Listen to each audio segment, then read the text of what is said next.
Hello, thank you. Before I start, I wanted to clarify two things.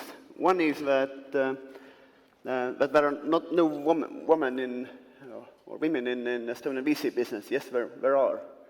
At least one was working for us, Estonian Development Fund, investment director, the biggest VC fund in Estonia, and it is she, Heidi Kakko, and there are a few others. So, and then that industry is quite small in Estonia. I would say that half of important people are women, actually, in this business in Estonia. And second thing that I wanted to clarify is kind of related to my hobby, what I'm doing now. I'm an economic expert by profession, but this is Estonian sports capital, which is going to move from one county to another county. And if you really want to switch your brain off, do a bit of sports, actually technology won't work. So back to basics, basically. And then just one example, for example, there was an ad in Canada where 30 years old of Canadian men is as healthy as 60 years old Swede. So there are big differences, actually, of personal health in different countries. And Scandinavia is actually one of the most active sporting sort of area, I would say, that on average, kind of 50% of people in Scandinavia do sports weekly. In Estonia, somewhere around 20-25. So this is the reason why I'm dealing with sports as a hobby, but here I was asked to talk about trends a bit. So, in New York, it was kind of 150 years ago, people were discussing what's going to happen in the future. And this is a picture from that time. And the only thing that they were able to predict was that if people really move to cities and transport intensity goes up, then the horse shit level should reach at least first or ground floor windows, because nobody's able to clean it up. But then came 1901 and 4K came, and instead of horses we had cars. It's not an easy task to predict the future, but still there are possibilities in this area. This is one of the extreme cases. Actually, it's a very good map. It's a tube map of London, full of trends. And zone 1 is today, and zone 5 is kind of 2035, 2050. And these kind of spots are mega trends, and then these are leading to other small trends. And there is a long legend where geopolitics, economics, media, financials, where different sort of tubes are going in the future, and also there are plenty of risks related to these things.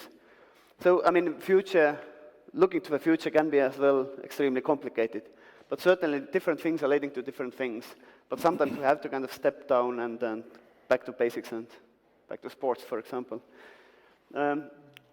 What I wanted to say is that actually technologies are not replacing technologies so much. It's more like systems are replacing systems.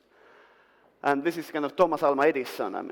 He didn't invite the light bulb, he invited the whole network, how it works. And I don't know whether you know where it happened when he first tried it, the electricity network. It was also in New York, in Lower Manhattan, where people intensity was high enough to use electricity, as well as people were innovative enough to use new solutions for lighting, and where people worked late hours. And similar thing with electricity cars, or electrical cars. Technology is there for more than 100 years. But what's the system in the future? There is one startup actually in Israel. They claim that they are using, basically they are renting you batteries, and they are going to change batteries in gasoline stations. And they can replace the battery 3 times faster than you actually can tank today. So if you're tanking today, 5 minutes, then they can replace in 1-2 minutes.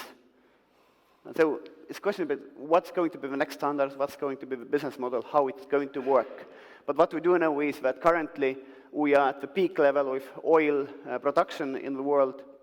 So basically in the future demand is going to be higher than supply.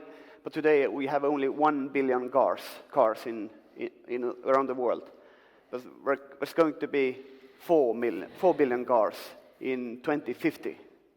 So how we are going to run, where we are going to run, nobody knows exactly. One of the hypes I was asked to tell is kind of green hype. Why it's hype is that today it's actually, clients are paying more, there are smaller profits for investors, this area is highly dependent on government subsidies, and business as such has really not started in this area. Yes, some people claim that kind of 20% of Germany's industrial production is going to be some sort of green thing. What it is, nobody knows. But there is a good book actually made by Günter Pauli, written to Club of Rome, and it's called The Blue Economy. And they claim that the blue economy, why blue, is that the world has actually, the Earth, the surface has more sort of blue spots, the world sea basically, than green spots. That's why it's the blue economy. But basically what they're doing is they are trying to dig for new business model, they're trying to see how to basically different multiple revenue sources from the business value chain to create jobs, to add value, and to develop local social capital. And just some examples how much waste we today have in different value chains.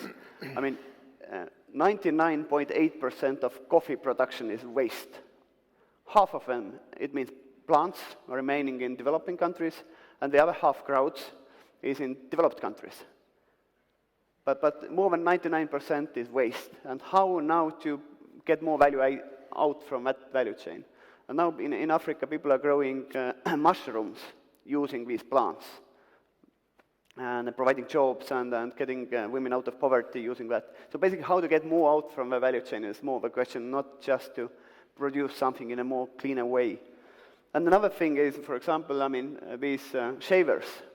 There is about 250 tons of highly expensive stainless steel wasted in basically producing these shavers. But if you can replace this steel with silk fiber, which is already in labs, we can basically keep this kind of 250 tons of steel for something else. So it's basically a question how to get more from the value chain, not just to produce something in a claim to be more cleaner way. But different mega trends, yes, we all know these, but what it really means, for example, aging societies. To keep some sort of economic growth in Europe, we need, by year 2030, we need 45 million people more in Europe to the labor force. In US, it's 25 million by year 2030. About the gasoline peak, I was talking to you, global warming, nobody knows, is it human hand or is it sun, but the world is going warmer. And perhaps the biggest problem, what we know, is actually a water problem. We know that there are, I think, 193 countries in the UN, and 70 of them have some sort of water problem, today or in near future. So at least my own kind of thinking is that this is definitely going to be a bigger problem than the oil problem today is. And I think it was year 2008 when in Europe first water tanker went somewhere. Do you know where? Actually, it went to Barcelona a few years back. So the problem is already in Europe, not in Asia and somewhere. And this is the world water map. I mean, we are in kind of very safe spot, I would say. Blue is the more blue, the more safe in terms of water, and the more yellow, the more dangerous in terms of water. And one small spot is actually Singapore, for example, on the right-hand side, with no water. So, I mean, a big problem around the globe. And then few technology sort of trends, as it is a technology conference. I mean, if you go like bottom up, then new educational technologies, personalized medicine, high-end energy density power systems, wireless power. So there are different technologies which are going around labs today, but basically which are going to solve certain problems that we face today. And there are also 5 things which are claimed to be not changing in the long run. And first is that people have continuous interest towards the future, and they are some sort of sad about the past. People continuously want to have some sort of recognition and respect. They need physical objects, live experiences, sort of versus Facebook-like things. There's going to be continuous fear around people's mind and people's lives. And there is continuous search for meaning. If you remember what Maslow wrote, that everybody, if you're not hungry anymore, basically you start searching for the meaning of life. And these are the 5 things which are which are going to be there and not changing. And just the final slide, the Club of Rome produced a report in 1972 about the limits of growth. And actually, basically everything what they predicted is more or less true.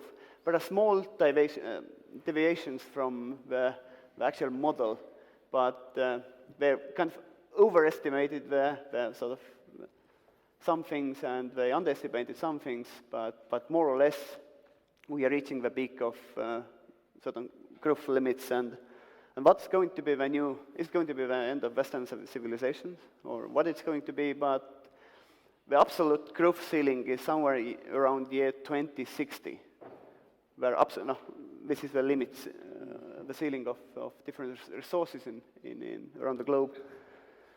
But hopefully people do something earlier. But actually, I mean, these people wrote the report many decades back, but nothing happens by now. So we'll see what's happening, and I'm going to finish now. Thank you.